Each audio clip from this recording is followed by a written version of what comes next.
से दूर, खबरों से भरपूर। दोस्तों, मीडिया के माध्यम से बीते दिनों खबर आई कि बाबा रामदेव ने कोरोनिल के नाम से कोरोना की दवा लॉन्च कर दी है। लोगों को उम्मीद जगी कि शायद जो काम मेडिकल साइंस नहीं कर पाया, यूरोप, अमेरिका, भारत समेत दुनिया के बड़े बड़े देशों के बड़े बड़े मेडिकल साइंस के माहिरीन जो काम नहीं कर पाए, वो काम बाबा रामदेव ने कर दिया। लेकिन इस खबर को 24 घंटे ही गुजरे थे कि खबर ये आई कि बाबा रामदेव ने सर्दी, फीवर और खांसी की दवा का लाइसेंस लिया था, लेकिन इसके नाम पर इन्होंने कोरोनिल के नाम से कोरोना की दवा लॉन्च कर दी है। जिसके बाद इन्वेस्टिगेशन शुरू हुआ, कार्रवाई की बात आई, नोटिस का आदान प्रदान हुआ कि उनको नोटिस भेजा जा रहा है, उनसे सवाल मांगा जाएगा, उनसे जवाब लिया जाएगा कि आखिर ऐसा क्यों हुआ। लेकिन इस बीच एक अहम खबर आई और एक ट्वीट था पुष्पेंद्र कुलश्रेष्ठ का।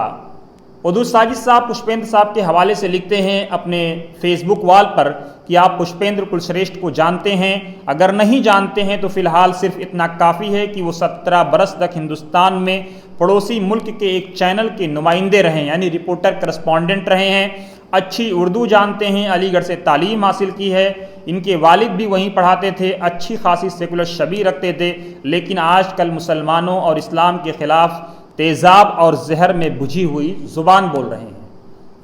इन्होंने ट्वीट करके लिखा, जो बहुत अहम ट्वीट है, कि आखिरकार बाबा रामदेव के दवा कोरोनिल पर रोक लगाने वाले डॉक्टर मुजाहिद हुसैन नाम काफ़ी है कि ये किस धर्म के हैं, किस समाज के हैं, किस समुदाय के हैं, को आयुष मंत्रालय से हटा दिया गया है। मुजाहिद हुसैन जैसे लोग ही हैं जो सिस्टम में बैठकर जिहाद फैलाते हैं ताकि आयुर्वेद का प्रचार प्रसार ना हो सके।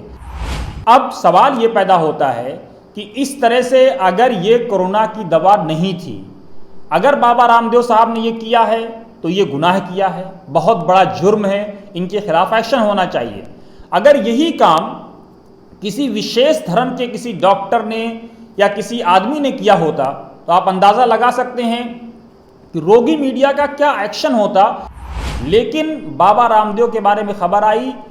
खबर कि इन्होंने खांसी, सर्दी और बुखार की दवा का लाइसेंस लिया था, इसके नाम पे कोरोनिल के नाम से कोरोना की दवा लॉन्च कर दी, लेकिन अभी तक इनके खिलाफ कोई एक्शन नहीं है, कोई मीडिया ट्रायल नहीं है, कोई ऐसी बात नहीं हो रही जैसी बातें तबलीगी जमात को लेकर के या विशेष समुदायों को लेकर के होती रही है। उदू साजिद साहब आगे लिखते हैं, आखिरकार बाबा रामदेव कोरोनिल पर रोक लगाने वाले डॉक्टर मुजाहिद हुसैन को वजारत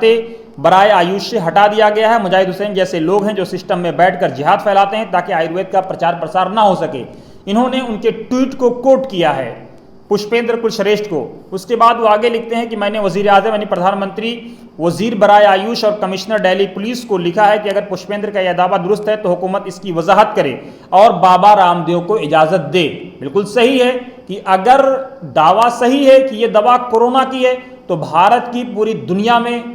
प्रतिष्ठा बढ़ेगी और बढ़नी चाहिए, और इसको कोई रोक भी नहीं सकता है, क्योंकि जो काम पूरी दुनिया नहीं कर सकी, पूरा मेडिकल साइंस नहीं कर सका, यूरोप, अमेरिका, अफ्रीका जैसे देश नहीं कर पाए, वो काम भारत की एक आयुर्वेद की कंपनी, बाबा रामदेव की कंपनी ने कर दिखाया। इनको प्रशंसा भी मिलनी चाहिए और इनको मैं वतन समाचार के माध्यम से डिमांड करता हूं कि इनको नोबेल प्राइज भी मिलना चाहिए अगर इन्होंने कोरोना की दवा बना दी है, क्योंकि इस वक्त सबसे बड़ी अगर कोई दवा होगी, सबसे बड़ा अगर कोई काम होगा तो ये कोरोना का ही होगा, कोरोना की ही दवा होगी, कि इसके लिए बाबा रामदेव बधाई के पात्र हैं। लेकिन वदू साजिद साहब अपने ब्लॉग में लिखते हैं, अपने फेसबुक वॉल पर आगे लिखते हैं कि हुकूमत वजाहत करे, और अगर पुष्पेंद्र का ये दावा झूठा है तो फिर उनके खिलाफ इस खालिस कानूनी इशू को फिरका वाराना रंग देने के पादाश में कार्रवाई की जाए, एक्शन लिया जाए। अब सवाल यह है, वो आगे लिखते हैं कि मेरा ख्याल यह है कि इस इशू को कम से कम सोशल मीडिया पर ज़रूर एक तहरीक बना दिया जाए। बात और मुतालबा बस इतना हो जितना मैंने अर्ज़ किया है। क्या हम मिलकर ये कर सकते हैं? अहबाब की राय का इंतज़ार रहेगा। अब आप सोच लीजिए, फैसला कर लीजिए कि किस तरह से, अगर यही काम मैं बार बार कह रहा हूँ कि अगर किसी विशेष धर्म के आदमी ने किया होता, डॉक्टर ने किया होता, यूनानी कंपनी ने किया होता, तो या कोई और, अगर उसमें सिर्फ विशेष धर्म का नाम जुड़ा होता तो किस तरह से मीडिया ट्रायल होता, प्रोपेगेंडा होता, किस तरह से लोगों को बदनाम करने की कोशिशें होती, इसको समझने की ज़रूरत है और इसी तरह से आगे काम करने की ज़रूरत है ताकि नफ़रत फैलाने वालों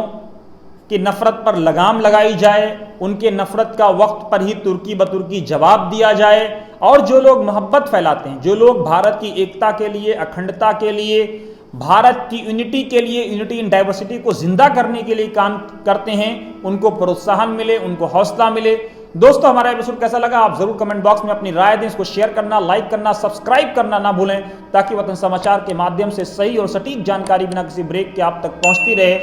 जय भारत, जय संविधान।